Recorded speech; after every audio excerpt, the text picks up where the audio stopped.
এই ঘটনা দেখে নিশ্চয়ই ডক্টর ইউনূস নাখুশ হয়েছেন জামাতের আমিরের উপর।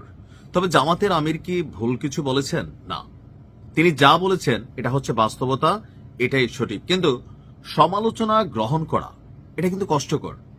আর যখন তিনি বিদেশের কাছে মানে ইউর মতন একটা জায়গাতে তিনি ডক্টর ইউনূস সরকারের কিছু ব্যর্থতা নিয়ে কথা বললেন, অবশ্যই এটা ডক্টর ইউনূসের জন্য একটু তো মানহানিকর, আবার স্বরাষ্ট্র উপদেষ্টার জন্য চাপ টাইপের একটা অবস্থান হচ্ছে। হঠাৎ করে কি এমন কথা বললেন, আসুন দেখি।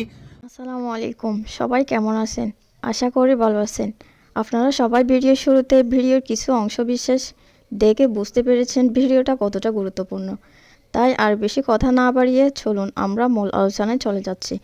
তার আগে সবাইকে রিকোয়েস্ট করব, যারা আমাদের চ্যানেলে নতুন আছেন প্লিজ সবাই সাবস্ক্রাইব করে সাথে থাকুন। চলুন ভিডিওটা দেখি। এই ঘটনা দেখে নিশ্চয়ই ডক্টর ইউনূস নাখুশ হয়েছেন জামাতের আমিরের উপর। তবে জামাতের আমির কি ভুল কিছু বলেছেন? না, তিনি যা বলেছেন এটা হচ্ছে বাস্তবতা, এটাই সঠিক। কিন্তু সমালোচনা গ্রহণ করা এটা কিন্তু কষ্টকর। আর যখন তিনি বিদেশের কাছে মানে ইউর মতন একটা জায়গাতে তিনি ডক্টর ইউনূস সরকারের কিছু ব্যর্থতা নিয়ে কথা বললেন, অবশ্যই এটা ডক্টর ইউনূসের জন্য একটু তো মানহানিকর, আবার স্বরাষ্ট্র উপদেষ্টার জন্য চাপ টাইপের একটা অবস্থান হচ্ছে। হঠাৎ করে কি এমন কথা বললেন, আসুন দেখি। জানিয়ে ইউনূস প্রশাসনের মধ্যে কিছুটা হতাশা অথবা মন খারাপের কারণ হয়ে গেছে। ইউরোপীয় ইউনিয়ন বাংলাদেশের মতন রাষ্ট্রে তাদের যথেষ্ট ব্যাপক ভূমিকা রয়েছে। বিনিয়োগ থেকে শুরু করে সাহায্য সহযোগিতা থেকে শুরু করে অনেক কিছুই এই ইউরোপীয় ইউনিয়ন এই দেশকে সাপোর্ট করে থাকে। তো নির্বাচন নিয়ে বরাবরই তাদের আগ্রহ আছে। তো ইউরোপীয় ইউনিয়নের নির্বাচন পর্যবেক্ষণ করার জন্য একটা টিম আসছে, নির্বাচন পর্যবেক্ষক টিম। তো সেই দলের সাথে একটা মিটিং হয়েছে জামাত ইসলামের আমিরের, যে তারা জিজ্ঞেস করছে কেমন বুঝতেছেন যে নির্বাচনের লেভেল প্লেইং ফিল্ড অথবা নিরাপত্তা সিস্টেম কেমন অবস্থা। তো জামাতের আমির এ নিয়ে উদ্বেগ প্রকাশ করেছেন ইউরোপীয় ইউনিয়নের নির্বাচন পর্যবেক্ষক দলের কাছে। চট্টগ্রাম মহানগর জামাত ইসলামের নেতাদের সাথেও একটা বৈঠক ছিল। সেই বৈঠকে আপনার এই প্রশ্নটা সামনে আসছে। গতকালকে সন্ত্রাসীদের হামলায় একজন র্যাবের সদস্য নিহত হয়েছে। এছাড়াও শরীফ ওসমান হাদি মারা গেছে আজকে অনেক দিন।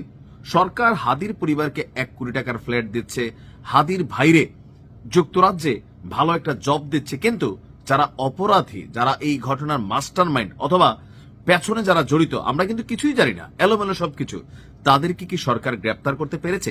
পারে নাই।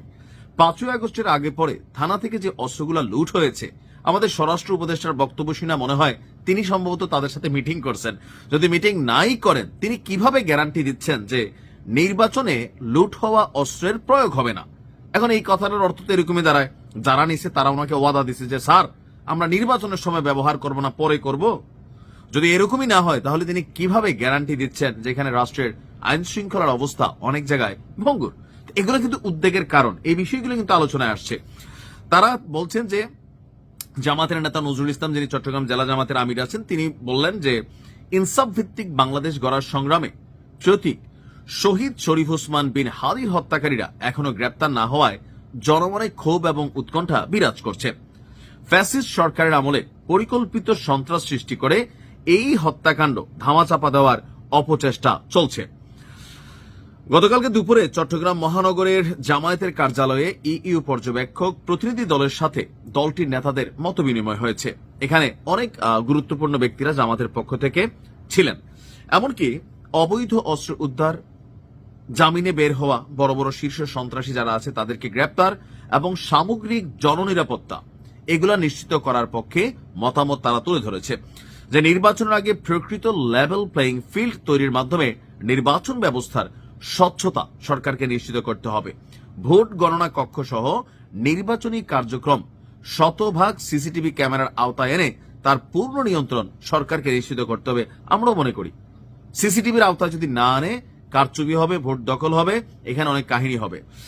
জামাত ইসলামীর বিভিন্ন বক্তব্য এখানে দিয়েছেন। তো ইউরোপীয় ইউনিয়নের যে নির্বাচনী পর্যবেক্ষক টিম আছে, এদের মধ্যে যিনি একজন আছেন মলাদেন কবুশেভিচ, তার নেতৃত্বে এখানে আরো অনেকে ছিলেন। তো তারা বলছেন যে এই বিষয়গুলা তারা নোট করেছেন, হয়তো এগুলো নিয়ে তারা তাদের যে রাষ্ট্র বা যে টিম আছে সেখানে তারা তাদের আপনার মতামত তুলে ধরবেন।